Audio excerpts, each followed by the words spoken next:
Kia ora koutou, my name's Tom Augustine. Welcome to Point of View. This is your monthly podcast talking about what's coming up in the movies and what's happening out there in the movie world. We have a great show for you today. We're talking to Matthew Metcalfe. He is the producer who has a huge range of credits right here in New Zealand. Very, very impressive guy. His latest film that he's produced is Moss Freud.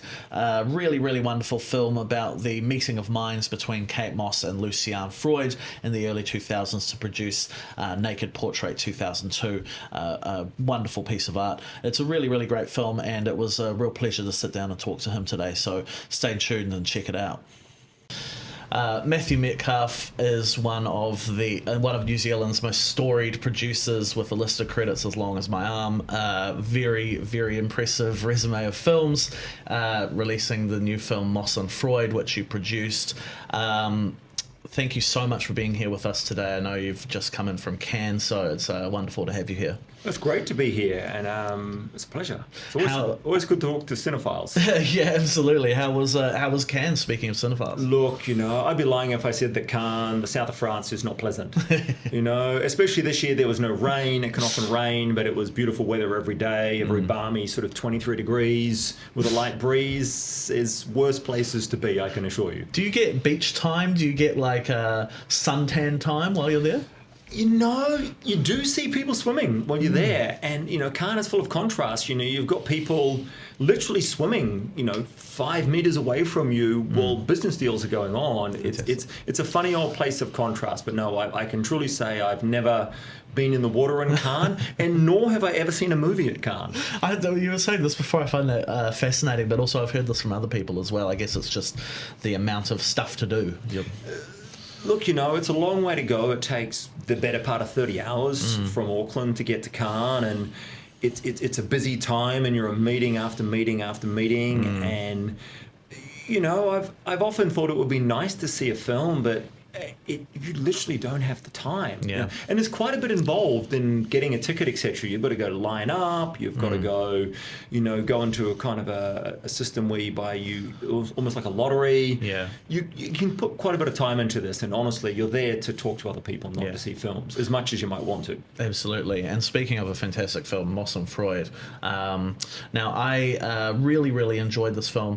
I think what's interesting to me is its status as a New Zealand UK co-production before we get into the story itself. So can you explain to me the way in which the New Zealand comes into the making of this film? Well, look, so Moss Freud was conceived and written by a New Zealander, an Academy Award-winning New Zealander called James Lucas. He's a Christchurch lad who now lives in London.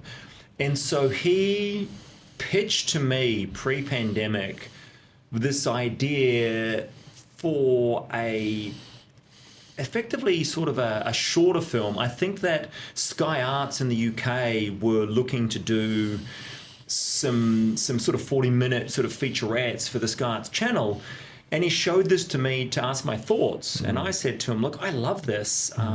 If Sky don't do it, I'll do it. And so I don't remember how long it was, but he came back to me maybe a week later or 2 weeks later, and he said, I don't think Sky wants to do it. And I said, well, I do want to do it. And I effectively signed it up on the spot, and thus began the journey. And in fact, probably the last business meeting I had before the world shut down in 2020 was with Kate Moss on Old Compton Street in London. And I remember meeting with her. My memories of that day are meeting with Kate Moss and seeing someone walk the streets with yellow kitchen gloves on, like old school gloves to do the dishes, with gaffer tape around the wrists. So that was my day that day. Meeting Kate Moss for the first time and seeing someone with kitchen gloves on the street. Stuff of dreams, stuff of nightmares all at once. All at once. And so the film is about the very fruitful collaboration between Kate Moss and Lucian Freud, making the astonishing painting Naked Portrait 2002. What was your awareness of this relationship, of this painting? Was it something that you had a passion, or was it that it was just a very interesting point in time to depict? Look, the majority of the films I've done have been true stories, or inspired by true stories. Not all of them, but the majority. And I have a real soft spot for for stories that are about transformation and the triumph of the human spirit. And what really struck me was the journey that both Kate and Lucian go through. And each really impacts the other for the rest of their lives, and that was fascinating to me. I'm also really into art. You know, I love art. I love going to art galleries. I love reading about art and studying art. And so finding out the story behind the painting was fascinating to me, and I was really attracted to that story. And one of the things I find really interesting about your career is the way that you have these ongoing fostering relationships with younger artists like James Lucas, who I believe wrote Fenner or worked on the writing of Fenner. Can you tell me, why you feel it's important to foster those kinds of relationships to bring up new talents and that kind of thing? Well, look, I think the answer to that is relatively simple. The first thing I have to acknowledge is there was a whole bunch of people that were incredibly kind and probably unearned from my side, generous towards me when I was starting out. And so I think there's an obligation to pay it forward. I wouldn't be here today if a whole bunch of people hadn't have been widely tolerant of me pestering them. And I never forget that. And equally, young artists, they have a vision, they have a voice, and it's dynamic and it's interesting and it's exciting. And James is such a dynamic artist. He has such a wonderful voice, and I loved working with him on Fina, and I loved his take on the relationship between Kate Moss and Lucian Freud. I was genuinely taken by it and really wanted to go on that journey with him and thoroughly enjoyed it. And Kate Moss served as a fellow executive producer. Did she have sort of consultations in terms of how the story was told? Yeah, look, Kate signed off on every version of the script, and Kate visited set a couple of times, and she was fascinating on set. Like, I remember she came to the set where the Lucian Freud sort of painting studio set, which is a photorealistic recreation of the actual studio. And Kate just walked in, and it was like, oh my God, this is like throwing me back in time. This is just completely throwing me back in time. She just stood there and stared at everything and said, it's like it was yesterday to me. But she was lovely. She had so much fun that day, and it was wonderful. She was so enthusiastic. Like, she gave this real generosity to the cast and crew and shared stories and was like, and I was over there, and I remember Lucian did this, and it was a lot of fun to have her there.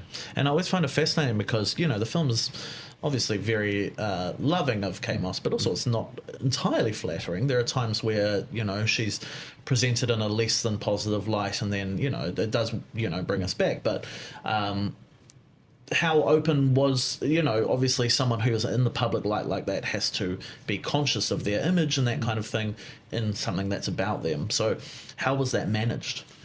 I think that Kate was incredibly generous during the process. I think she was brave and generous and really warm of spirit. I think for anyone to open up in the way that she did and be honest about the ups and downs of their life takes real bravery. And I've got enormous respect for Kate for doing that. I keep using the word generous. She was generous. She was really giving to the process. And I suppose it helps that you have this really wonderful kind of breakout performance from Ali Bamba, which to me feels like a real find. Obviously she's been in things before, but this really feels like the breakout moment for her. So can you tell us about finding her, casting her, what went into that and that kind of process? Well, look, Ali, I first became aware of Ali when she did the trial of Christine Keeler. I think that's for the BBC. And I was really impressed by her. She was very brave. She gave it all. And then she appeared again. I think this was during the pandemic. There was the Netflix show The Serpent. Yes. About the French serial killer.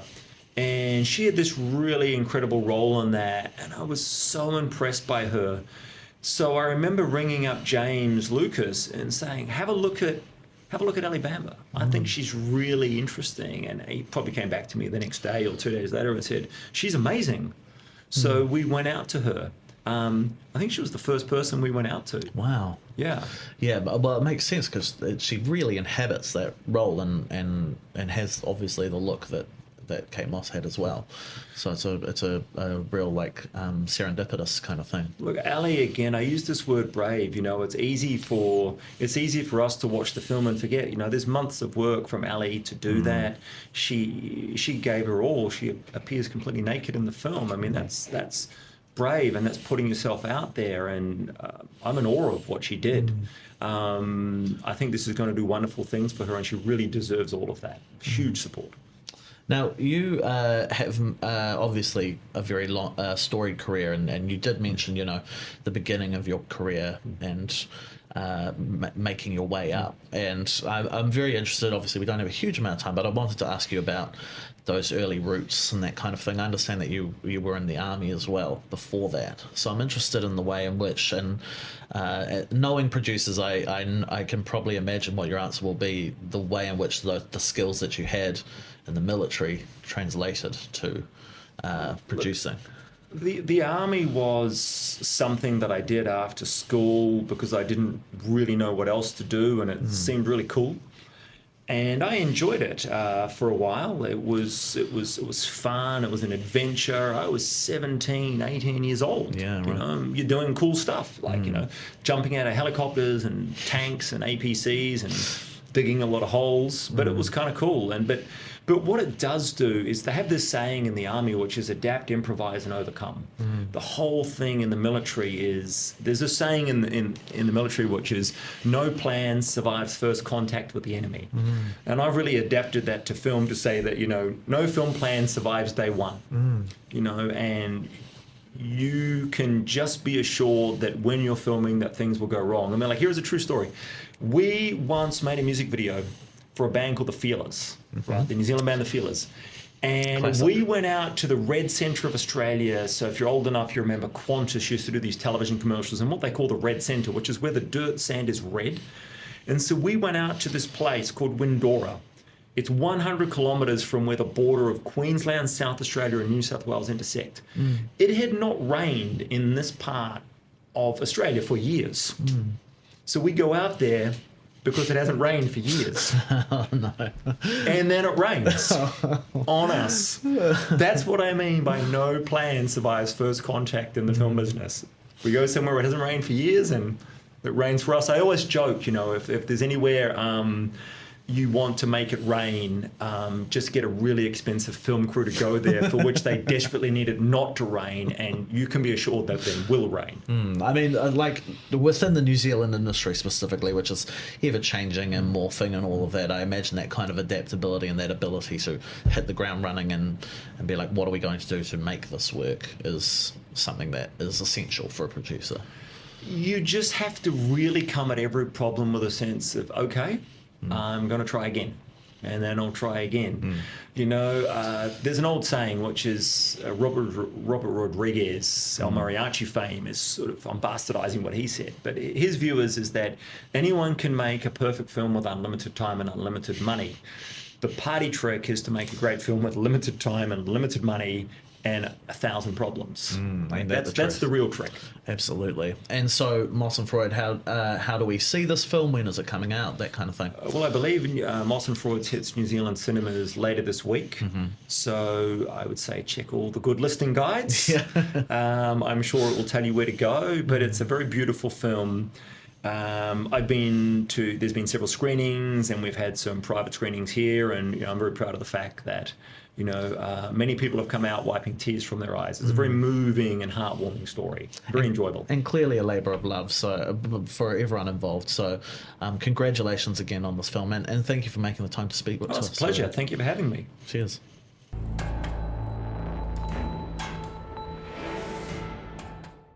We have a busy month for films in June. It's going to be a very, very packed month filled with really, really interesting titles. Kicking off right at the start of the month, on June 4th, we have the release of 3 really interesting, very different films. We have The Christophers, which is from Steven Soderbergh, stars the great Ian McKellen and Michaela Cole, and it's about art forgery. Soderbergh is in a slightly interesting state in his career. He's still churning out movies. The feeling generally is that maybe he's lost a bit of his edge, although the film Black Bag that came out last year was really great. So there's reason to be optimistic for this one. Now, another film that's a big blockbuster from Mattel, who obviously were the people who released the Barbie movie, is Masters of the Universe, which is, based on the iconic He-Man franchise. Now, if you've watched the trailers, they're bad trailers. It looks really bad.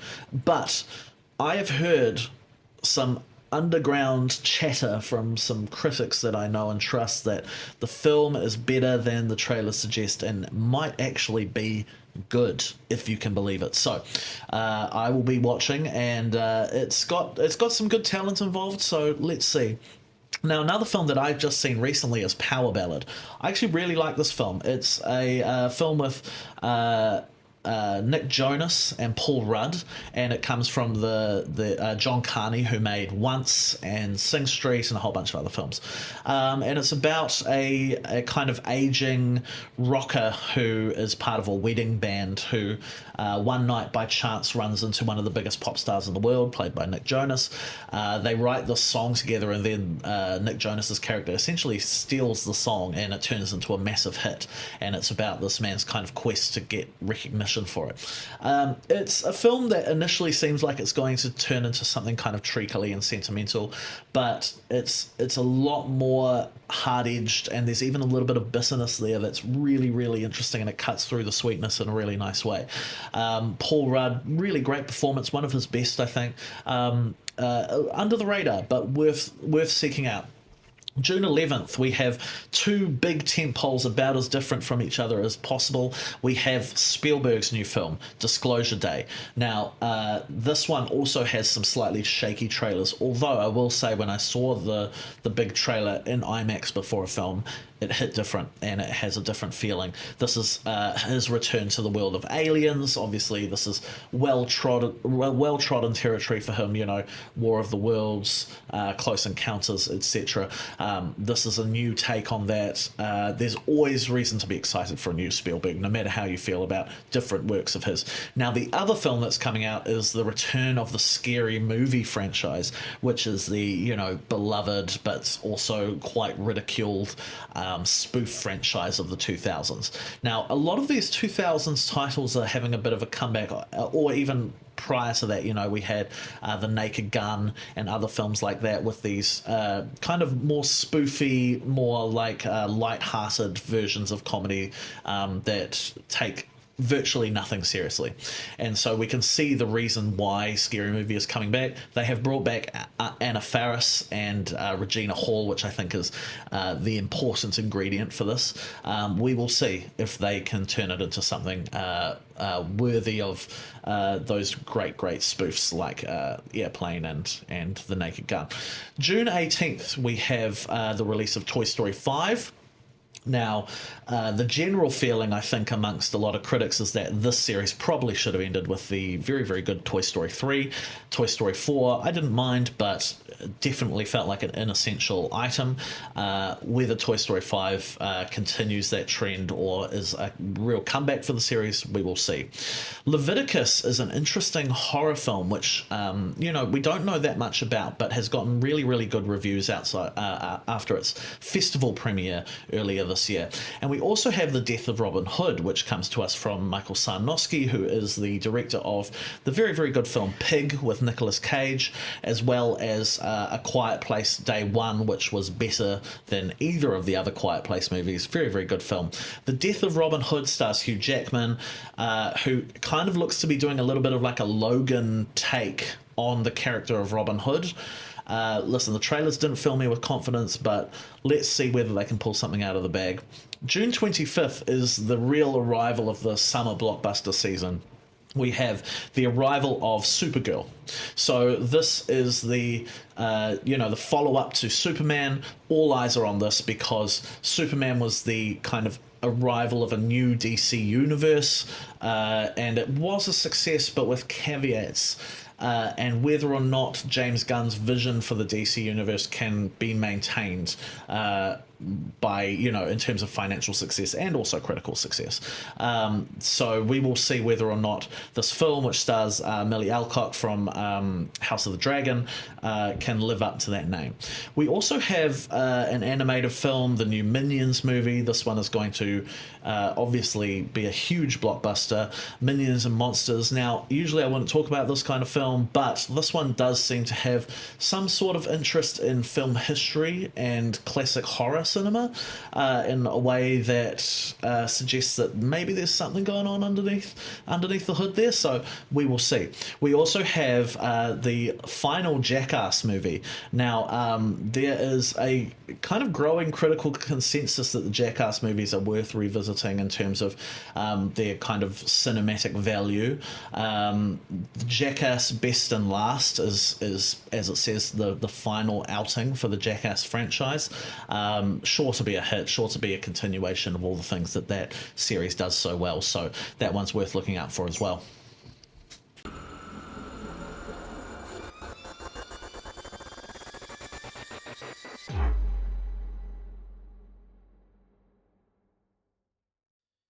Every Thursday night in June on Rialto Channel, we have Beyond the Screen. These are a series of documentaries about some of the greatest filmmakers and films to ever be made. We have some really, really special titles here, and I wanted to highlight a few. So the first one is Godard's Cinema. So obviously this is about Jean-Luc Godard, the father of the French New Wave. Very iconoclastic, very daring, provocative, world-shaking filmmaker whose visions for how we could use film in certain ways broke cinema and then remade it. He is a very fascinating figure, and any documentary that kind of dives into his life and his work is worth watching, in my opinion. We also have Alien: Terror in Space. Now, Alien is a film that is endlessly rewatchable. You can find something new in it every single time. It is an incredibly deep, incredibly terrifying, incredibly powerful film, and it's one that stands the test of time, even though the alien himself is a guy in a rubber suit. It's a fascinating story of how it was made. Alien: Terror in Space dives into that story. It's a really, really wonderful thing to watch. Now, the last one I wanted to highlight is Chaplin's Modern Times: The Path of Silence. Now, Charlie Chaplin, obviously probably the most prominent figure in silent cinema in the modern day, the one that people remember. Modern Times, widely regarded as probably his best, or one of his best. I studied it at university. It's a fascinating film again, a very, very incredible kind of feat of performance, filmmaking, athleticism. It's a very, very cool movie, well worth watching if we can get over the hump of, it's a silent movie. So this is the story of the making of that film and why it endures to this day. Chaplin's Modern Times: The Path of Silence.